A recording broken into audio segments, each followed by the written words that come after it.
আমাকে 1000 টাকা বাড়ানো যায় না, 1 বছর পরে 1000 টাকা বাড়ানো যায় না? ওই হুজুর আপনাদের তো পেট বড় হয়ে গে, এত টাকাতে করবেন কি? ওই এক লোকে কথায় কথা আছে না, বললেও পারি না। তো হুজুরে পড়াইছে ছাত্র, পড়ানোর পরে এই ছাত্রটা কোরআন শিখ দিব, দেওয়ার জন্য বলছে যে তোমার বাবারে বলবে ওদের কিছু হাদিয়া দেয়।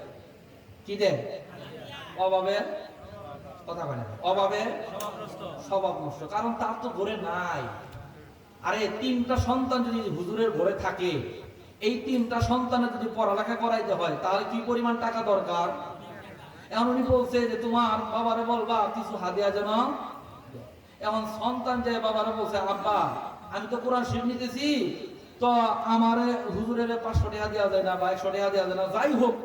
তখন বলছে কি তোর হুজুরের ওই হাড়ো দেখা করে বস, ওই হাড়ো দেখা করে বস। এখন হুজুর কাছে পান খাওয়া মানুষ তো বুঝেন নাই,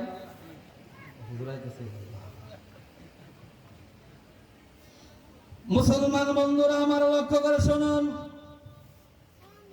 3 নাম্বার হলো যেই মানুষগুলো দুনিয়ার জীবনে সুদ খাবে তাদের অবস্থা এমন হবে। 4 নাম্বার হলো একজনের লোক আছে বুবা হয়ে উঠবে, পাগল হয়ে উঠবে। আল্লাহর নবীকে প্রশ্ন করা হলো এরা কারা? আল্লাহর নবীকে বলেন এরা হলো ওরা যারা দুনিয়ার জীবনে আমল করে অহংকার করেছে। এমন লোক আছে না নাই? ও মুসলমান, খুব তাড়াহুড়া করে বলতেছি, এই মানুষগুলো হলো তারা যারা দুনিয়ার জীবনে আমল করছে। মানুষের বলছে, দেখেন নাই আমাদের দেশে একটা নেতা ছিল, এই নেতা বলছে যে আমি দৈনিক 100 রাকাত তাহাজ্জুদ নামাজ পড়ি। কথা কয় লাগে। আমার কিছু নেতা বলছে, বুক খুলে বলছে, আমাদের নেত্রী সকালবেলা উঠে জায়নামাজ খুলে কোরআন শরীফ খুলে। আছে না নাই? জোরে বলেন আছে না নাই? এটা কি আমলের অহংকার করলো কি করলো না? আমি বলছি তোমাদের নেত্রী কোরআন খোঁজে, জায়নামাজ খোঁজে, কিন্তু কোরআন বুঝে না।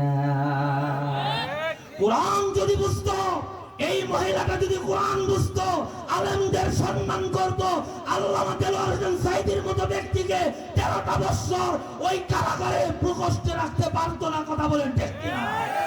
কোরআন পড়ছে, কোরআন বুঝে নাই।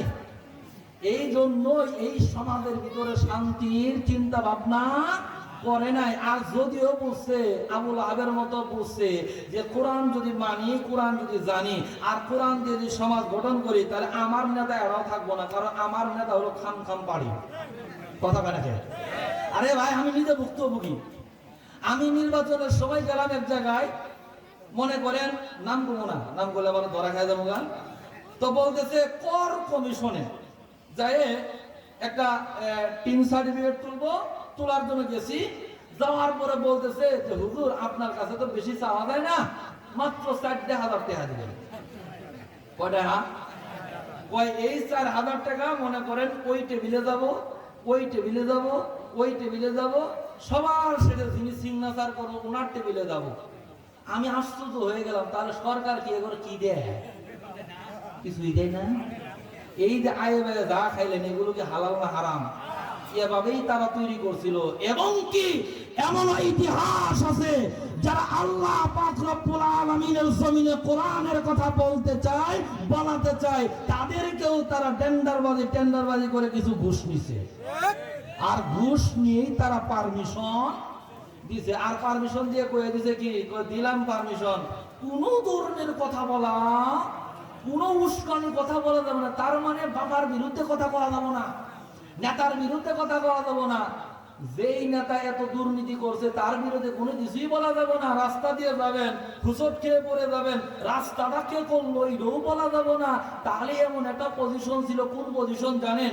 একটা লোকে বলতেছিল, তার বউকে বলতেছে, শোন কি কয় করে না, আমি তালাক দিব। কি দিব? তালাক দিব। এখন বউ কইতেছে, সর্বনাশী কথা তো।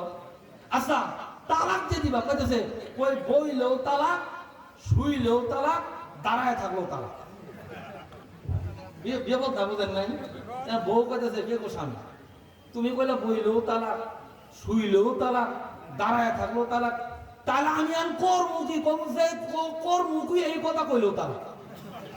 তো আমাদের দেশের এমনই অবস্থা করছিল কথা